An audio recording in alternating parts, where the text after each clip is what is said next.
Ucrania se ha manifestado dispuesta a aceptar la neutralidad. Esto en la víspera de nuevas conversaciones que se llevarán a cabo en Turquía. ¿Será una luz de esperanza para quizás poner término al conflicto? Para profundizar en el tema nos acompaña María José Mora, académica del Instituto de Historia de la Universidad de los Andes. María José, bienvenida a Canal 24 Horas. ¿Cómo te va? Muy buenas tardes. Hola Andrés, muy buenas tardes. Gracias por la invitación. María José, ¿cómo entender estas palabras del presidente ucraniano Volodymyr Zelensky? Esto de estar listo para discutir una neutralidad en estas conversaciones con Rusia. ¿Qué significa? Significa varias cosas. En primer lugar, él está absolutamente consciente de lo que ha significado esta invasión, a pesar de la gran resistencia que han hecho los ucranianos. Ya van más de 2 millones de refugiados y un número importante de muertos y obviamente un costo para el país tremendamente alto. Pero también está dispuesto a sentarse a negociar. Lo he dicho reiteradas veces que es importante negociar. Ahora, él ha planteado que él está listo para reconocer y ser un Estado neutral y no nuclear, que es la principal petición que ha hecho Rusia y que, si analizamos muy a fondo, es la gran razón por la que finalmente Putin decide entrar. No quiere que Ucrania y Bielorrusia lleguen a formar parte eventualmente de la OTAN. La cual hace para Rusia que se sienta tremendamente amenazado, ¿no? Es decir, podría estar logrando ese primer punto, pero el presidente Zelensky ha puesto sobre la mesa que él está listo para negociar y que cualquier decisión de ese tipo debiese pasar por un referéndum por el pueblo ucraniano. Es decir, está dispuesto a sentarse, pero también a darle la responsabilidad a los ucranianos a que participen de esa toma de decisiones. Ahora, esto tendremos que ver cómo se desarrolla a partir de mañana, que son las próximas negociaciones entre Rusia, los ministros de Exteriores de Rusia y de Ucrania, precisamente en Antalya, en Turquía. El presidente Erdogan, el presidente turco, ha sido un gran buscador, ¿no?, de soluciones, de diálogo entre estos países, también porque tiene intereses, obviamente, Turquía, que son muy importantes en este conflicto. Turquía tiene una relación importante con Rusia, pero también pertenece a la OTAN.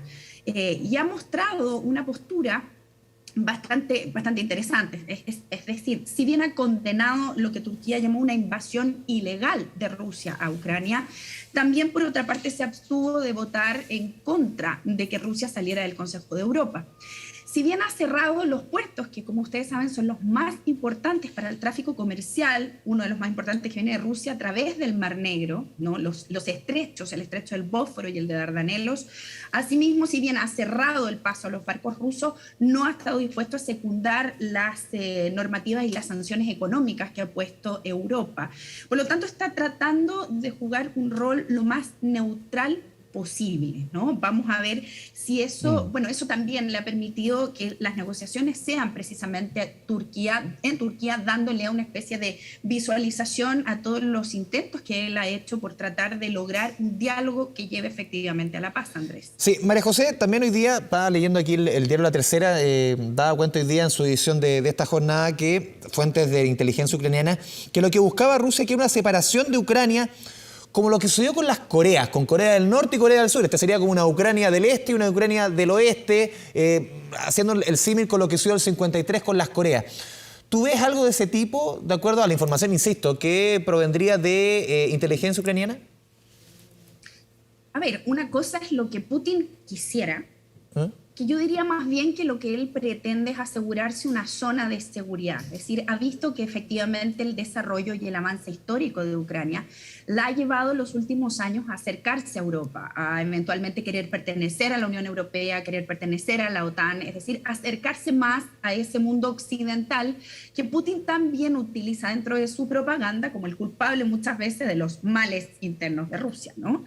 Por una parte, él podría querer, ya que esa Ucrania en su totalidad se va acercando a Europa, asegurarse quizás la zona del Donbass que tiene estas dos repúblicas separatistas, ¿no?, Donetsk y Lugansk, para poder asegurarse ahí un cinturón, un territorio, podríamos decir, de protección, por llamarlo de alguna manera. Pero pensar que la realidad de Ucrania pudiese asimilarse a las dos Coreas, la verdad es que dista mucho de eso. Ucrania no está separada porque hay una parte que se considere más procapitalista y otra más procomunista. No es un país que hoy día esté separado, insisto, en dos bandos respecto de su particular visión de la historia o de la forma de desarrollar el mercado. Más bien es un país que si efectivamente por su historia tiene influencias rusas, eso es innegable, forma parte del comienzo de esa historia. Buena parte de su población habla ruso y está muy cercana a esa cultura. No olviden que fue parte del Imperio Ruso y luego de la Unión de Repúblicas Socialistas Soviéticas. Por lo tanto, es evidente que ahí hay una impronta cultural rusa muy fuerte.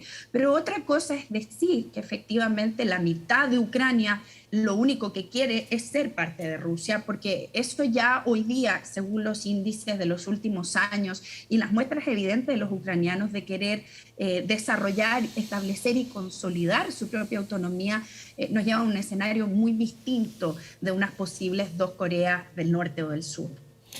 María José, ¿cómo analizas tú, ya quiero ir un poco al rol que está jugando Occidente, el presidente de Estados Unidos, y llevamos 34 días de conflicto, las palabras del presidente Joseph Biden en su visita a Polonia, calificando a Putin como un carnicero, y también dice, referente también a Putin, no puede seguir en el poder. Para muchos, incluso mandatarios, no lo dicen en nombre, pero dice, se cruzó una delgada línea.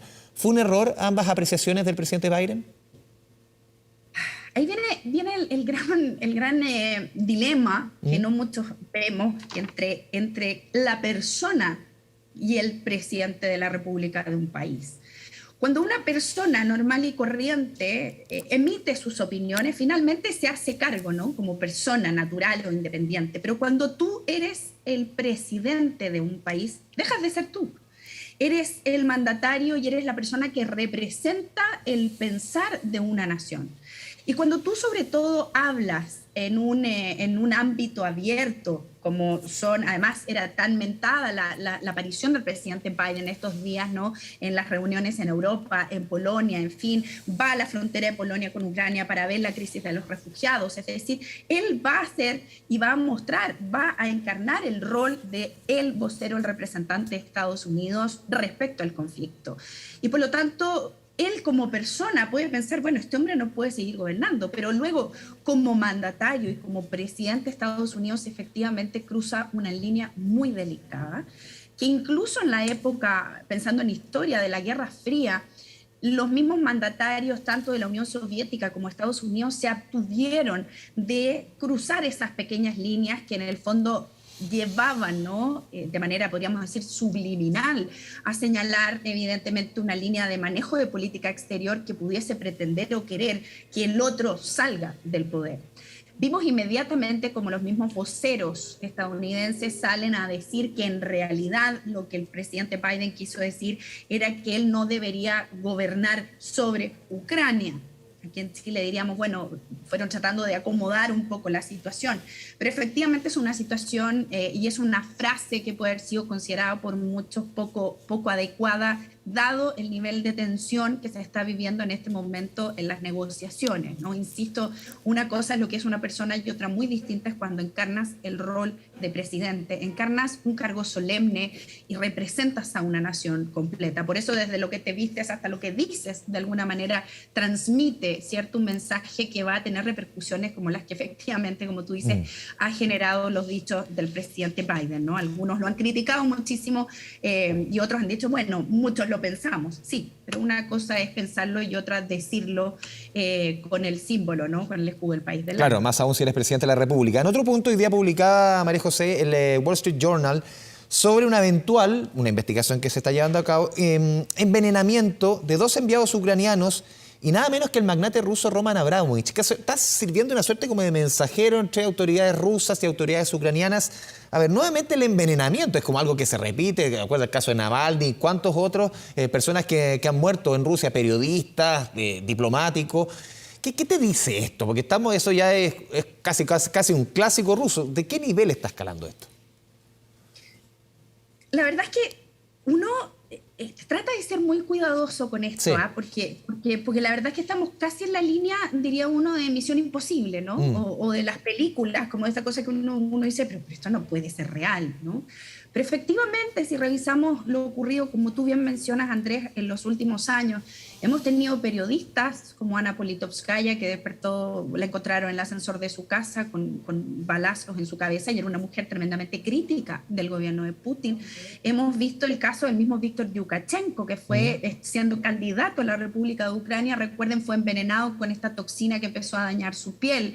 Espías o contraespías, ahora aparece de estos personajes. Bueno, quizás forma parte, habría que decir, de una forma de manejar el poder que para los que somos occidentales y entendemos en el juego de una democracia en donde elegimos a quienes gobiernan y finalmente ellos también se hacen cargo responsablemente de ese cargo, bueno, la política se maneja de otra manera. Pero creo que ahí viene un punto que es muy relevante y que tiene que ver con que Oriente, o no necesariamente Oriente, bueno, Rusia, para mí, de formación profesional, es Oriente, con un gran impronta cultural occidental, pero recuerden que los vecinos de Rusia es China, es Mongolia, es Siberia, es el Turquestán, es decir, son los países del mundo oriental. Tiene otra forma de entender la historia, la realidad y el sentido del real gobierno. Valora de maneras distintas los conceptos de lealtades o de deslealtades, y de la misma forma, como lo hemos visto en la historia, el concepto de castigos a esas deslealtades. Muchos de ellos para nosotros, insisto, podrían parecer de películas de ciencia ficción, pero los hemos ido viendo en los últimos años en más de una oportunidad. El gobierno de Putin se ha desdicho, obviamente, en todas esas ocasiones y, por supuesto, señala que no tienen nada que ver, que no son responsables, que esto es parte de grupos o de mafias o de, en fin, de otras organizaciones, pero queda la sensación de que hubiese una especie de control del poder que supera simplemente el que nosotros como occidentales estaríamos acostumbrados de ver y nos lleva a un control un poco más de una injerencia mucho más agresiva y violenta también, que, insisto, no estamos acostumbrados a ver y poco analizar también. Sí, María José, por último, ¿en qué punto estamos? Para muchas personas seguir en el día a día de la guerra se va transformando, lamentablemente es difícil de seguir en qué punto, y se le puede explicar a quienes nos están viendo a través de la pantalla de Canal 24 Horas, un conflicto que ya se arrastra por más de un mes. ¿En qué punto está esta invasión? Yo diría que entró en un primer punto muerto en el minuto que algunos militares rusos vociferaban que esto sería cuestión de horas o días. Y hemos visto que, como toda guerra, siempre son impredecibles y hemos encontrado una resistencia ucraniana muy superior a lo que el mundo y a lo que Putin obviamente esperaba. Hoy día estamos en un punto en que pareciera que lo único que queda es la negociación. El presidente Biden de Estados Unidos ya ha destacado que va a seguir ayudando en la medida de todo lo que sea posible, pero que sus hombres no se van a enfrentar a Rusia allí. Es decir, que no va a haber movimiento de tropas, por lo menos hasta este minuto. De la misma manera, nos confunde cuando dice, bueno, hay un límite, ¿no? Y ese límite es el uso de armas químicas. Bueno, ¿será realmente el uso de armas químicas el límite que hará que Estados Unidos y Europa intervengan en la guerra? Es poco probable, es muy poco probable, porque ustedes comprenderán que si la OTAN entra o si la Unión Europea entra, ya efectivamente estamos hablando de una guerra con proporciones mundiales, porque tendríamos a más de 27 países en el caso de la Unión Europea, 30 en el caso de la OTAN, interviniendo en un conflicto armado en Europa. Y esa escalada, ya lo ha dicho Putin, está dispuesto a poner sobre la mesa el asunto nuclear. Y eso evidentemente es un final que nadie quiere ni siquiera mencionar. ¿En qué punto estamos? En que, insisto, lo que queda es negociar. ¿Qué estaría dispuesto a negociar Putin? Y es interesante porque en los últimos días Rusia ha cambiado un poco el discurso y ha dicho que ya lograron sus primeros objetivos, que era pacificar, entre comillas, Ucrania, y que ahora se van a dedicar a asegurar la zona del Donbass. Bueno, probablemente si la idea primera era invadir y tomar Ucrania, hoy día se han dado cuenta de que ya no es tan factible, de que las sanciones económicas sí están generando una presión interna tanto en el círculo íntimo de Putin como también en la población, lo que ha hecho que el descontento de la población rusa aumente en contra del gobierno, y eso también es un tema a tener en cuenta, ¿no? Y que por lo tanto ha ido girando Rusia y hoy día nos dice que ha logrado pacificar, comillas, y que va a proteger la zona del Donbass, que quizás, yo digo, muchas veces uno quisiera como historiador hacer un análisis con la base de la historia, con el conocimiento que nos da también el periodismo, pero son estos líderes que son, estarás de acuerdo Andrés, tremendamente impredecibles muchas veces, y que efectivamente él hoy día podría querer pensar: ¿cómo salgo de Ucrania consiguiendo mis objetivos básicos? Ya no conseguí tomar Ucrania completa, pero quizás sí puedo, uno, conseguir que Ucrania efectivamente sea neutral y no pertenezca a la OTAN, que no se establezcan armas nucleares en Ucrania, y segundo, conseguir que le reconozcan independencia a la región del Donbass, ¿no? A Donetsk, a Lugansk. Conseguir probablemente que le reconozca el resto del mundo a Rusia la posesión de Crimea, que ha sido tan cuestionada después, recuerden, del referéndum del 2014. Quizás esos son los puntos que Putin quiere conseguir como logrados para poder salir de Ucrania. Aun cuando habría que decir, y eso quizás ya sería para otro análisis, que quizás lo que él quería, que era menos OTAN, le va a jugar un poco en contra, porque hoy día vemos que los países de la OTAN alrededor de Ucrania y de Bielorrusia se han rearmado, refortalecido, reconsolidado. Y incluso la opinión pública en países como Finlandia y Suecia, que eran países que no querían sumarse a la OTAN, hoy día sí lo están pensando. Sí. Y por lo tanto eso también podría cambiar el escenario. María José Mora, académica del Instituto de Historia de la Universidad de los Andes, te agradecemos este espacio, este diálogo con Canal 24 Horas. Muchas gracias. A ustedes, muchas gracias por la invitación. Muy buenas tardes.